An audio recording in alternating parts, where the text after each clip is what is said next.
रामचंद्र भगवान के, पवन सुत हनुमान की। हर हर महादेव।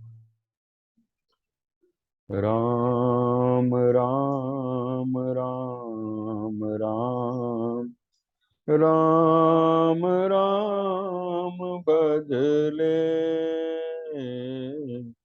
राम राम राम राम राम राम भजले।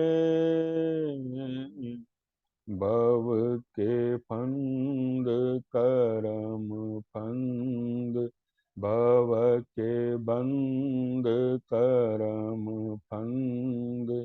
पल में जाए कट रे। राम राम राम राम राम राम राम राम राम राम बजले। कुछ न संग लेके आए, कुछ न संग जाना। कुछ न संग लेके आए, कुछ न संग जाना। दूर का सफर है सर पे, बोझ क्यों बढ़ाना। दूर का सफर है सर पे, बोझ क्यों बढ़ाना। मत बिखर इधर उधर, तू एक जगह सिमट ले। राम राम राम राम राम राम भजले। राम राम राम राम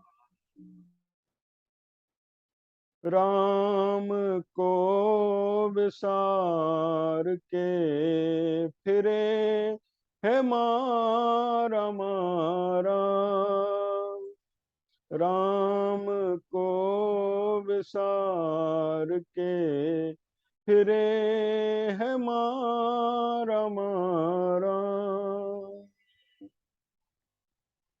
राम की शरण में आ तू,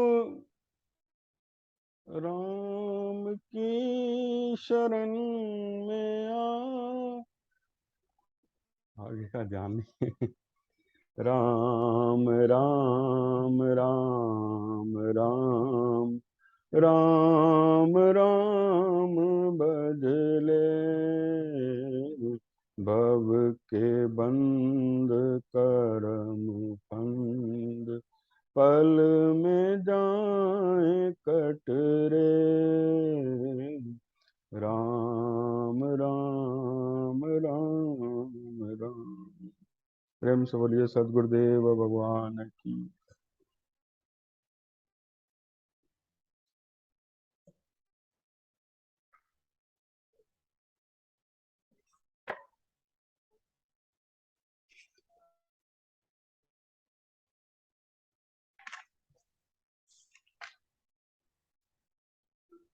पिछले सप्ताह हमने श्रवण किया था कि दशरथ जी को बुढ़ापे ने प्रवेश किया, दशरथ जी के शरीर में बुढ़ापे ने प्रवेश किया। वो मेरा नाम जोकर फिल्म आती थी ना, उसमें आता था कि भाई ये शो 3 घंटे का है। पहला बचपन, दूसरा जवानी, तीसरा बुढ़ापा। बोले उसके बाद खाली खाली कुर्सियां हैं, खाली खाली तंबू है ना। तो बोले यही 3 घंटे का शो है। अब दशरथ जी का तीसरा घंटा चल रहा है बुढ़ापे का। उन्होंने देखा कुछ बाल सफेद हो गए हैं, बुढ़ापे ने प्रवेश किया है शरीर में। उनके मन में चिंता उठी कि मेरे जीते जी श्री राम का राज्याभिषेक हो जाए, है ना। और श्री राम सबके प्यारे थे, सब लोगों के हृदय में उन्होंने स्थान बना लिया था। एक फिल्म आई थी, उसमें था कि धनवान, उसमें दिया था एक धनवान है, एक दिल का बड़ा अच्छा है ना। तो वो दिल का अच्छा था तो वो पैसे में जो है बड़ा कमजोर था, और एक धनवान था तो वो उसमें बड़ा कंपटीशन दिखाया है। तो एंड में यही था उसमें कि बोला देखो भाई उसको क्या मिला जो दिल का अच्छा है ना। तो बोला भाई उसने लोगों के दिल में स्थान बनाया, है ना। इसने अपना प्रभुत्व जमाया, जो धनवान था उसने अपना प्रभुत्व जमाया, और जो दिल का अच्छा था, प्रेमी था, उसने लोगों के दिल में अपना निवास बना ली। तो श्री राम का स्वभाव ऐसा था कि सब लोगों के हृदय में उन्होंने अपना घर बना लिया। सब लोगों के हृदय में वो निवास करते थे। सब लोग श्री राम के अभ्युदय की कामना करते थे, ऐसा उनका स्वभाव था। तो दशरथ जी ने देखा,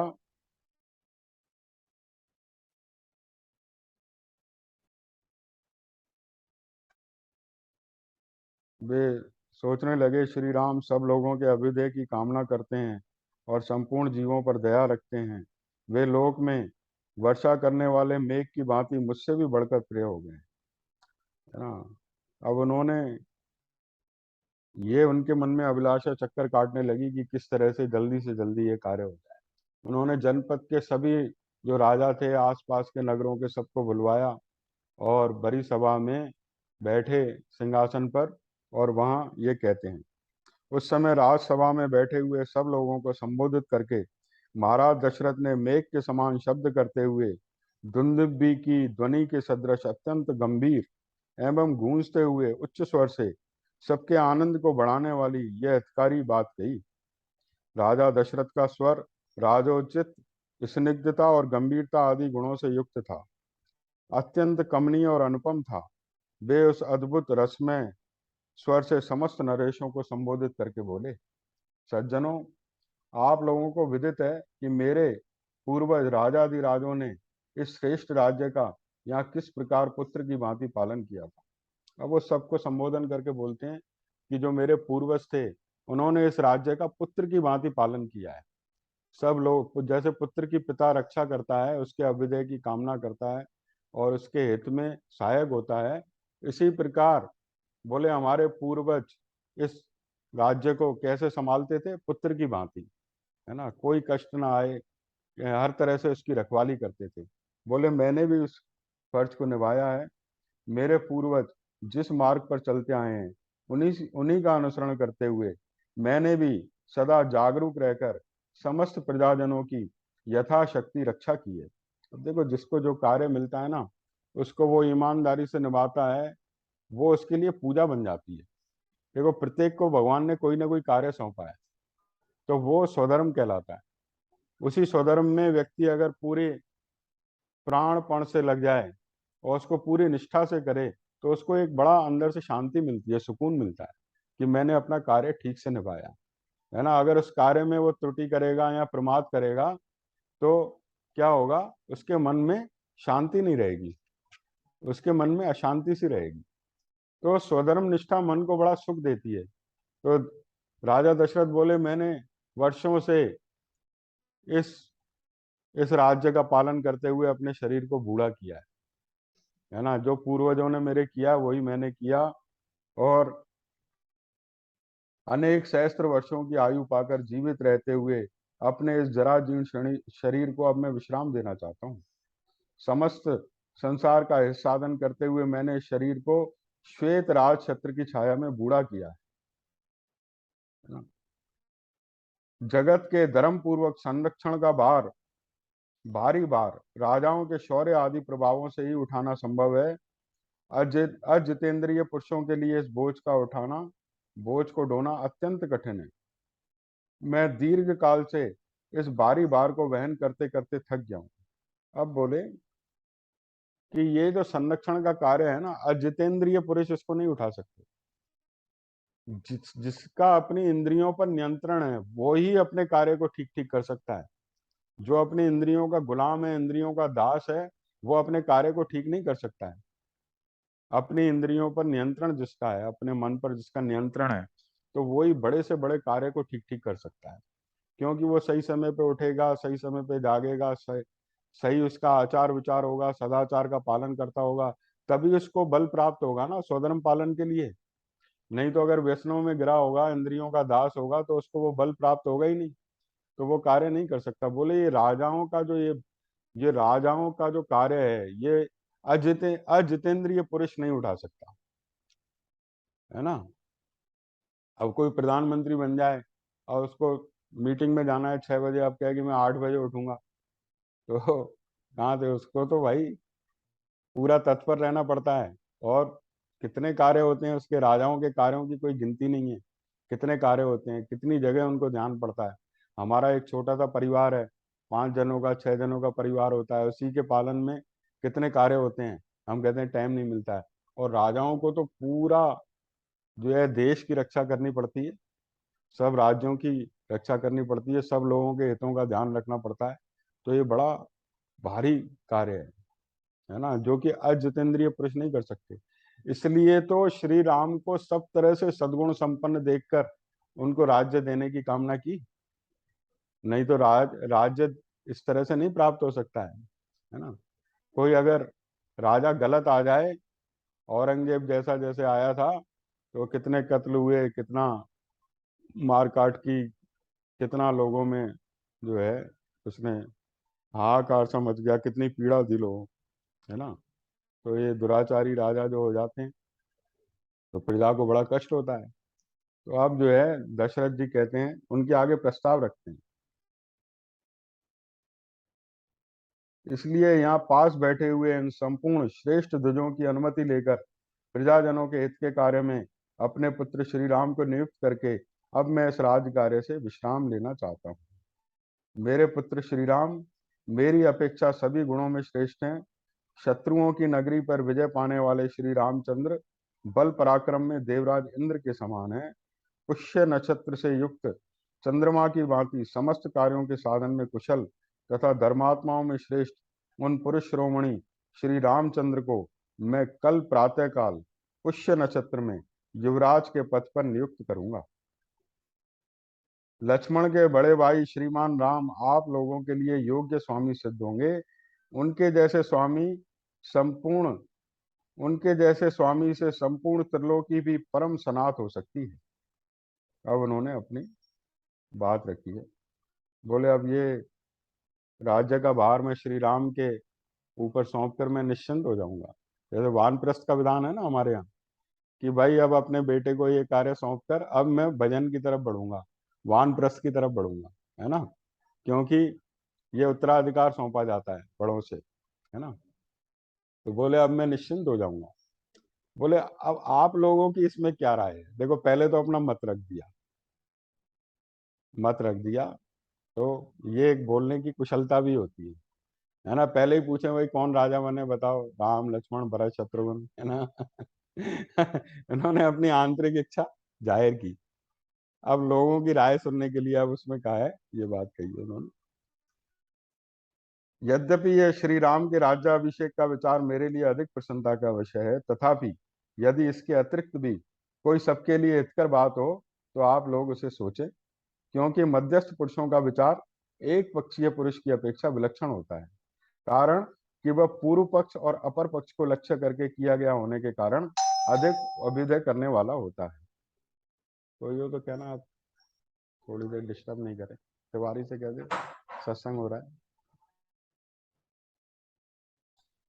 हरि शरणम हरि शरणम हरि शरणम हरि शरणम हरि शरणम हरि शरणम हरि शरणम हरि शरणम हरि शरणम हरि शरणम हरि शरणम हरि शरणम हरि शरणम हरि शरणम हरि शरणम हरि।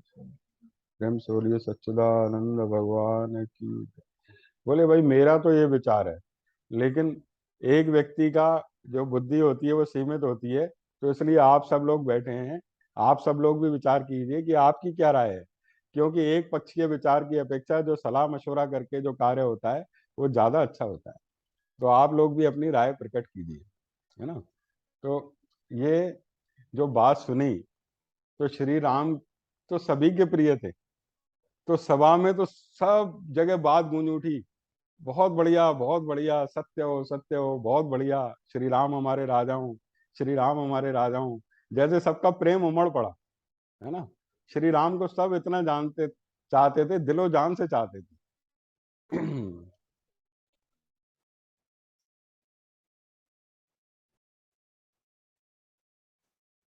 राजा दशरथ जब ऐसी बात कह रहे थे, उस समय वहां उपस्थित नरेशों ने अत्यंत प्रसन्न होकर उन महाराज का उसी प्रकार अभिनंदन किया जैसे मोर मधुर केकारव फैलाते हुए वर्षा करने वाले महामेघ का अभिनंदन करते हैं। वो मोरों की आवाज सुनाई देती है ना, मधुर आवाज सुनाई देती है। ऐसे सब लोग ऐसे बोल पड़े जैसे हर्षध्वनि सी हुई पूरी सभा में। तत्पश्चात समस्त जन समुदाय की स्नेहमयी हर्षध्वनि सुनाई पड़ी। वह इतनी प्रबल थी कि समस्त पृथ्वी को कंपाती हुई सी जान पड़ी।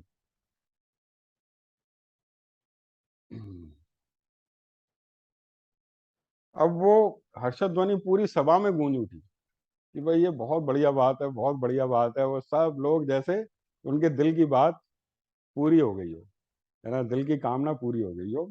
अब वो क्या कहते हैं, पृथ्वीनाथ।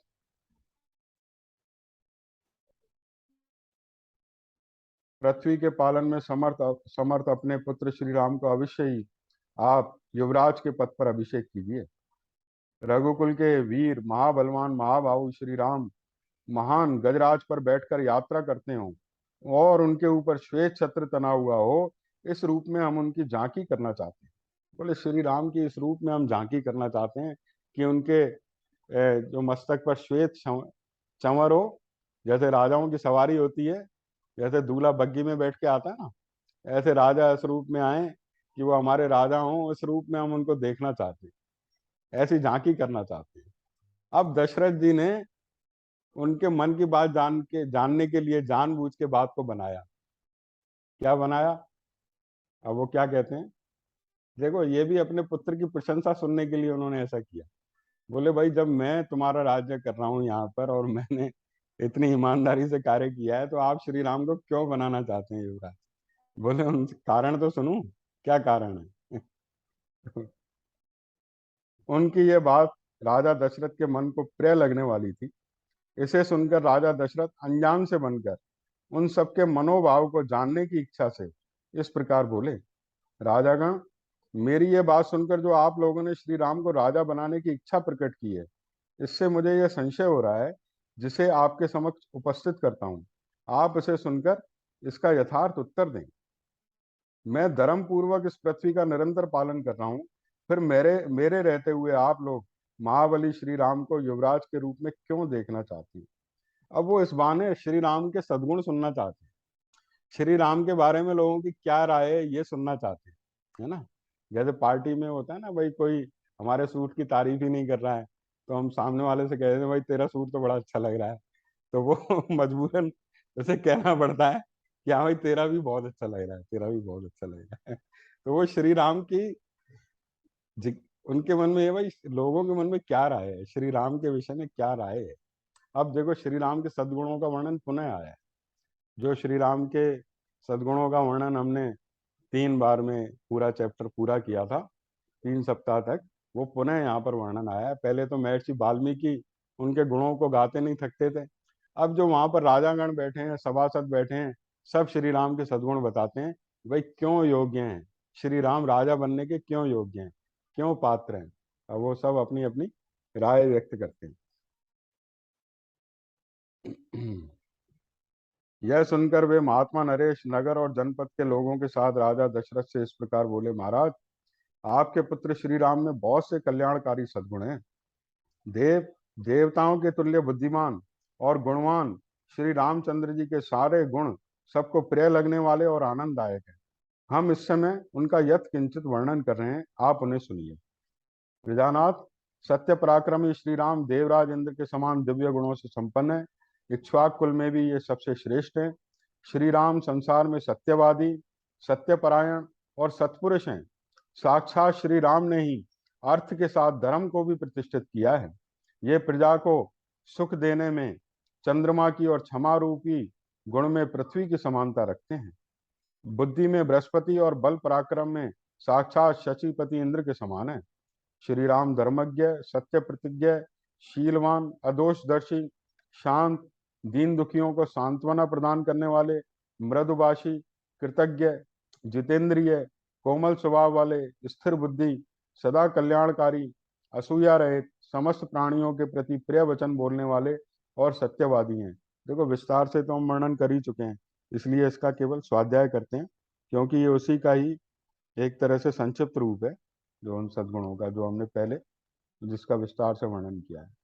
वे बहुश्रुत विद्वानों, बड़े बूढ़ों तथा ब्राह्मणों के उपासक है। इसलिए इस जगत में श्री राम की अनुपम कीर्ति, यश और तेज का विस्तार हो रहा है। देवता, असुर और मनुष्यों के संपूर्ण अस्त्रों का उन्हें विशेष रूप से ज्ञान है। वे सांग वेद के यथार्थ विद्वान और संपूर्ण विद्याओं में बली भांति निष्णात हैं। भरत के बड़े भाई श्री राम गांधर्व वेद, संगीत शास्त्र में भी इस भूतल पर सबसे श्रेष्ठ है। कल्याण की तो वे जन्मभूमि है। उनका स्वभाव साधु पुरुषों के समान है। हृदय उदार और बुद्धि विशाल है। धर्म और अर्थ के प्रतिपादन में कुशल श्रेष्ठ ब्राह्मणों ने उन्हें उत्तम शिक्षा दी है। वे ग्राम अथवा नगर की रक्षा के लिए बोले, सद्गुणों का वर्णन करते हुए फिर कहते हैं, जब वे ग्राम और नगर की रक्षा के लिए युद्ध में जाते हैं तो विजयी हुए बिना नहीं लौटते, और जब विजयी होकर लौटते हैं तो फिर अपने नगर वासियों का हालचाल पूछते हैं। किसी को कोई पीड़ा तो नहीं है, कोई किसी को कोई कष्ट तो नहीं है। उसका कष्ट होता है तो उसको दूर करते हैं, निवारण करते हैं। इस प्रकार जैसे एक परिवार में हम एक दूसरे की बात को सुनते हैं, है ना, और स्नेह का वातावरण होता है, ऐसे पूरी प्रजा में श्री राम एक स्नेह का वातावरण बना के बैठे, प्रेम का वातावरण बना के बैठे, है ना। जैसे प्रेम से भरा हुआ परिवार एक स्वर्ग की तरह होता है ना। जहाँ कलह होती है जिस परिवार में, तो वहाँ अपार धन भी संतोष नहीं देता है। लेकिन जिस घर में सुख शांति है, प्रेम का वातावरण है, सब एक दूसरे से मधुर वाणी में बोलते हैं, एक दूसरे की भावनाओं का ध्यान करते हैं, तो वो स्वर्ग की तरह ही है। तो जैसे परिवार को इस तरह से रखा जाता है, श्री राम ने पूरे राज्य को ही, पूरे देश को ही एक परिवार की तरह बड़ा स्वस्थ वातावरण में रखा है ना। ऐसा उनका स्वभाव है। नगर के मनुष्यों पर संकट आने पर वे बहुत दुखी हो जाते हैं, और उन सबके घरों में सब प्रकार के उत्सव होने पर उन्हें पिता की भांति प्रसन्नता होती है। देखो, किसी का दुख देख के वो दुखी हो जाते हैं, और किसी की खुशी देख के उनको प्रसन्नता होती है। जैसे घर में ही किसी की खुशी हम देखते हैं, अपने किसी सदस्य की, तो हम पार्टी मनाते हैं, एंजॉय करते हैं, है ना, खुशी होती है हमें।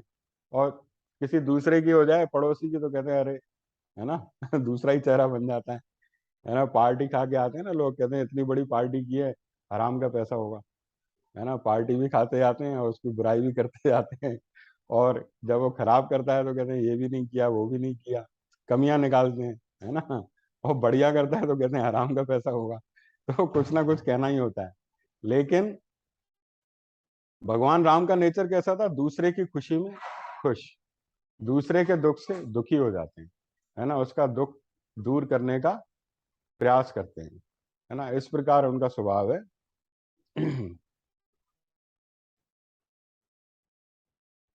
ऐसे और भी इसमें सुंदर उनके गुणों का वर्णन है। इस पृथ्वी की तो बात ही क्या, वे संपूर्ण त्रिलोकी की भी रक्षा कर सकते हैं। उनका क्रोध और प्रसाद कभी व्यर्थ नहीं होता है। क्रोध और प्रसाद जिसका व्यर्थ हो जाए, है ना, क्रोध करके अपराधी डरे नहीं, तो क्रोध बेकार चला गया, अपराधी को दंड न मिले। प्रसाद यानी खुश होने पर किसी को कुछ मिले नहीं, तो प्रसन्नता व्यर्थ चली गई। तो क्रोध और प्रसाद, प्रसन्नता दोनों ही व्यर्थ नहीं जाते। और राज्य का पालन करने में तो क्या, वो कहते हैं त्रिलोकी को भी संभाल सकते हैं, ऐसा उनके अंदर योग्यता है। इस प्रकार अनेक सद्गुणों का वर्णन करते हुए ऐसे सर्वगुण संपन्न, लोकपालों के समान प्रभावशाली एवं सत्य पराक्रमी श्री राम को इस पृथ्वी की जनता अपना स्वामी बनाना चाहती है। इस नगर की बूढ़ी और युवती, सब तरह की स्त्रियां सवेरे और सायंकाल में एकाग्र चित्त होकर परम उदार श्री रामचंद्र जी के युवराज होने के लिए देवताओं से नमस्कार पूर्वक प्रार्थना किया करती हैं। देव, उनकी वह प्रार्थना आपके कृपा प्रसाद से अब पूर्ण होनी चाहिए। बोले नगर की जितनी भी स्त्रियां हैं ना, वो सुबह और शाम देवताओं की आराधना के समय यही कामना करती हैं कि श्री राम यहाँ के राजा हो जाए, अयोध्या के राजा हो जाए। बोले उनकी अब ये इच्छा पूरी होनी चाहिए। जय, यहाँ की जनता उनको स्वामी, देखो प्रेम हो तो ऐसा कि पूरा संसार आपसे प्रेम करे। ये भक्त का स्वभाव ऐसा ही होता है। भक्त पूरी दुनिया का होता है, साधु पूरी दुनिया का होता है ना। पूरी दुनिया उससे प्यार करती है, उसका ख्याल रखती है, पूरी प्रकृति उसकी सेवा करती है। संत कहते हैं ना, जब आप भगवान के हो जाओगे ना, तो प्रकृति आपकी सेवा करने के लिए लालायित रहेगी, क्योंकि प्रकृति उनकी दासी है। जो व्यक्ति भगवान का भक्त हो जाता है, भगवान की शरणागत हो जाता है, अनन्य शरणागति जिसकी हो जाती है, तो प्रकृति उसकी सेवा करने के लिए लालायत रहती है कि इसकी यत् किंचित हम सेवा कर सकें, है ना। ऐसा श्री राम का साधु स्वभाव है कि पूरा विश्व उनसे प्रेम करता है ना। अब उनकी ये बात सुनी तो दशरथ जी बड़े प्रसन्न हुए। अतः वरदायक महाराज, आप देवादिदेव श्री विष्णु के समान पराक्रमी, संपूर्ण लोगों के हित में संलग्न रहने वाले और महापुरुषों द्वारा सेवित अपने पुत्र श्री रामचंद्र जी का जितना शीघ्र हो सके प्रसन्नता पूर्वक राज्याभिषेक कीजिए, इसी में हम लोगों का हित है। बोले विष्णु के समान पराक्रमी हैं और महापुरुषों द्वारा सेवित हैं। महापुरुष उनकी तारीफ करते हैं। देखो तारीफ करने वाला कौन है ये भी देखना चाहिए। कोई गुंडा बदमाश तारीफ कर रहा है ना, और एक महापुरुष तारीफ कर रहा है, तभी कहते हैं वोटों को गिनना नहीं तोलना चाहिए, है ना। मान लो 99 दुष्ट लोगों के वोट पड़े एक राजा के पक्ष में, और एक धर्मात्मा का एक ही वोट पड़ा, तो वो एक धर्मात्मा का वोट भारी है। वो 99 जो वोट पड़े हैं वो कपटी आदमियों को पड़े हैं, वो तो सत्यानाश करेंगे। एक धर्मात्मा का वोट बड़ा भारी है ना। इसलिए कहते हैं वोटों को गिनना नहीं तोलना चाहिए किसने दिया है। तो महापुरुषों द्वारा सेवित हैं श्री रामचंद्र जी। महापुरुष उनकी वंदना करते हैं, महापुरुष उनकी प्रशंसा करते हैं। तो बोले ऐसे व्यक्ति को हम राजा बनाना चाहते हैं। ये बात सुन के दशरथ जी बड़ा प्रसन्न होते हैं कि भाई जो मेरे मन में था वही इनके मन में है, श्री राम ही राजा हों। तो वो तुरंत वशिष्ठ जी को आज्ञा देते हैं, सुमंत्र को आज्ञा देते हैं, वामदेव जी को आज्ञा देते हैं कि शीघ्र तैयारी करो। जो जो सामग्री राज तिलक के लिए चाहिए वो पूरी जुटाई जाए। जैसे घर में कोई हवन होता है तो हम अपने पुरोहित से पूछते हैं ना क्या क्या सामग्री लिस्ट बताओ, तो हम लेके आए। तो वो पूरी लिस्ट वशिष्ठ जी अपने सेवकों को बताते हैं। महाराज का वचन सुनकर महाराज मुनिवर वशिष्ठ ने राजा के सामने ही हाथ जोड़कर खड़े हुए आज्ञा पालन के लिए तैयार रहने वाले सेवकों से कहा, तुम लोग स्वर्ण आदि रत्न, देव पूजन की सामग्री, सब प्रकार की औषधियां, श्वेत पुष्पों की मालाएं, खील, अलग अलग पात्रों में शहद और घी, नए वस्त्र, रथ, सब प्रकार के अस्त्र शस्त्र, चतुरंगणी सेना, उत्तम लक्षणों से युक्त हाथी, चमड़ी गाय की पूंछ के बालों से बने हुए 2 व्यंजन, ध्वज, श्वेत छत्र, अग्नि के समान दैदीप्यमान सोने के 100 कलश, स्वर्ण से मढ़े हुए सींगों वाला एक सांड, समूचा व्याघ्र चर्म तथा और जो कुछ भी वांछनीय वस्तुएं हैं उन सबको एकत्र करो और प्रातःकाल महाराज की अग्निशाला में पहुंचा दो। अंतःपुर तथा समस्त नगर के सभी दरवाजों को चंदन और मालाओं से सजा दो। वहां ऐसे धूप सुलगा दो जो अपनी सुगंध से लोगों को आकर्षित कर ले, है ना। जो अनेक समुद्रों का जल मंगाया जाता है ना, जल से उसको स्नान कराया जाता है राजा को, दूध से स्नान कराया जाता है ना। क्योंकि राजा बनने जा रहे हैं, पृथ्वी के स्वामी हैं, तो पूरे अभिषेक की तैयारियां होती हैं पूरी सामग्री से धूमधाम। वो बोले पूरे नगर को ऐसा सजा दो कि चारों तरफ घर घर में जैसे दिवाली हो जाए, है ना, ऐसी सजावट कर दो। चलो एक बार कीर्तन करते हैं। रघुपति राघव राजा राम, पतित पावन सीताराम।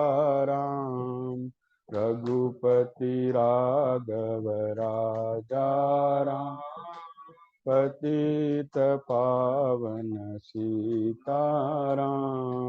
सीताराम सीताराम भज प्यारे मन सीताराम सीताराम सीताराम भज प्यारे मन सीताराम रघुपति राघव राजा राम पतित पावन सीता। प्रेम से बोलिए राजा रामचंद्र भगवान की जय। अब जो है तैयारियां होने लगती हैं और उन्होंने सुमंत्र से कहा जाओ श्री राम को यहाँ बुला लाओ। अब श्री राम को बताना भी तो है कि भाई राज्य तुम्हें सौंप दिया गया है। तो सुमंत्र जी जाते हैं। सुमंत्र जी सबसे विश्वसनीय इनके सेवकों में थे और ब्रह्मज्ञानी थे। उनका सब जगह प्रवेश था, बिना रोक टोक के वो श्री राम के पास जाते हैं और हाथ जोड़ के महाराज जी का आदेश निवेदन करते हैं। श्री राम तुरंत पिता की आज्ञा सुनकर और एक रथ पर चढ़कर वहां से कुछ दूरी पर दशरथ जी का महल था, तो वहां तक जाते हैं। और जब दशरथ जी ने श्री राम को जब देखते थे तो उनके हृदय में प्यार उमड़ पड़ता था, जैसे अपनी ही परछाई सामने हो, है ना।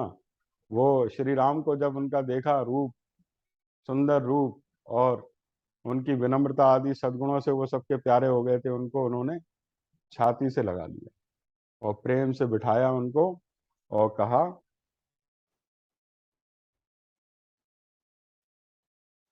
जैसे सुंदर वेशभूषा से अलंकृत हुए अपने ही प्रतिबिंब को दर्पण में देखकर मनुष्य को बड़ा संतोष प्राप्त होता है, उसी प्रकार अपने शोभाशाली प्रिय पुत्र उन श्री राम को देखकर राजा बड़े प्रसन्न हुए।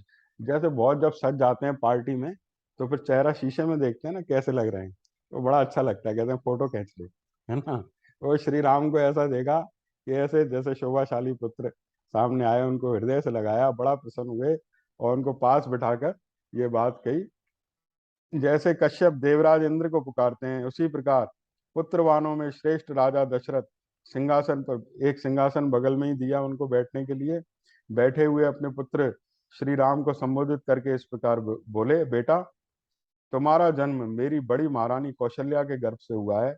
तुम अपनी माता के अनुरूप ही उत्पन्न हुए हो। श्री राम, तुम गुणों में मुझसे भी बढ़कर हो, अतः मेरे परम प्रिय पुत्र हो। तुमने अपने गुणों से इन समस्त प्रजाओं को प्रसन्न कर लिया है, इसलिए कल पुष्य नक्षत्र के योग में युवराज का पद ग्रहण करो। अब उनको ये बात बताते हैं। युवराज माने अब वो राजा बनेंगे, युवराज बन जाते हैं, फिर वो राजा अभिषेक की तैयारी। बोले युवराज का पद ग्रहण करो। अब ये बात उनसे कहते हैं और कुछ उपदेश भी करते हैं। कहते हैं हालांकि तुम सब जानते हो, लेकिन पिता के नाते उनको कुछ उपदेश करते हैं। क्या कहते हैं, बेटा यद्यपि तुम स्वभाव से ही गुणवान हो, तुम्हारे विषय में सबका यही निर्णय है, तथापि मैं स्नेहवश सद्गुण संपन्न होने पर भी तुम्हें कुछ हित की बातें बताता हूँ, क्योंकि पिता का पूरा अधिकार होता है कि बेटे को यथार्थ शिक्षा दे। तुम और भी अधिक विनय का आश्रय लेकर सदा जितेंद्रिय बने रहो। काम और क्रोध से उत्पन्न होने वाले दुर्व्यसनों का सर्वथा त्याग कर दो। परोक्ष वृत्ति से तथा प्रत्यक्ष वृत्ति से ठीक ठीक न्याय विचार में तत्पर रहो। प्रत्यक्ष वृत्ति से माने किसी के बारे में जैसे लोग कहते हैं, तो पहले परोक्ष वृत्ति से जानना भाई वो बात सही है कि नहीं। जैसे हम कोई घर देखते हैं लड़की लड़के के लिए, तो पहले परोक्ष वृत्ति से पता लगाते हैं, पड़ोस से, दुकानों से, उनके दूर के रिश्तेदारों से। फिर प्रत्यक्ष वृत्ति से यानी खुद जाके देखते हैं, तब जाके ठीक ठीक निर्णय होता है ना। ऐसे ही किसी ने किसी की शिकायत कर दी तो किसी को ऐसे दंड नहीं दिया जा सकता। तो बोले ये राजा के अंदर दोनों बातें होनी चाहिए, गुप्तचरों के द्वारा परोक्ष वृत्ति से उस बात को लगाए, पता लगाए, और फिर प्रत्यक्ष वृत्ति से उससे सामने बातचीत भी करे कि क्या सच्चाई है। ये दोनों बातें बोले राजा के अंदर होनी चाहिए। और क्योंकि तुम ये राज्य ग्रहण करने वाले हो, और काम और क्रोध से उत्पन्न होने वाले दुर्व्यसनों का त्याग कर दो। ये काम और क्रोध बड़े महान शत्रु हैं, इसमें कई दोष छुपे हुए हैं। बोले इन दो पर विजय प्राप्त करो। इस प्रकार उनको उपदेश देते हैं। और जब ये बातें उनकी सुन रहे थे तो वहां आसपास जो खड़े हुए थे सेवक मंत्री आदि, तो उनको ये पता लग गया कि अब निश्चय हो गया। ये गुप्त बात थी क्योंकि राम और दशरथ का संवाद है, तो उनके जो हितैषी थे वो तुरंत माता कौशल्या को जाके सूचना देते कि आपके बेटे अब राजा हो गए। अब ये बात तो सुनती हैं तो माता के उससे बढ़कर क्या बात है। तो वो सोने आदि के हार वगैरह उनको देती हैं और बहुत खुश होती हैं, प्रसन्नता होती हैं। और वो विघ्न निवारण के लिए देवताओं का वंदन करती है। कौशल्या, माता कौशल्या का स्वभाव ऐसा था, वो भक्ति में ही बीतता था। ज्यादातर इसमें आप वाल्मीकि रामायण में पढ़ोगे वो देवताओं की वंदना में अपना समय बिताती है ना। वो श्री राम की ये बात सुनते ही वो दुर्गा देवी की उपासना करती हैं विघ्नों के निवारण के लिए, है ना। और उनकी पुत्र की मंगल कामना करती हैं।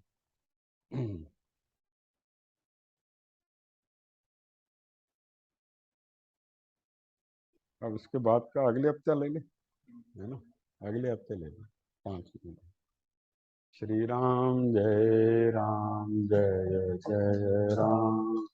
श्री राम जय राम। श्री राम जय राम। श्री राम जय राम।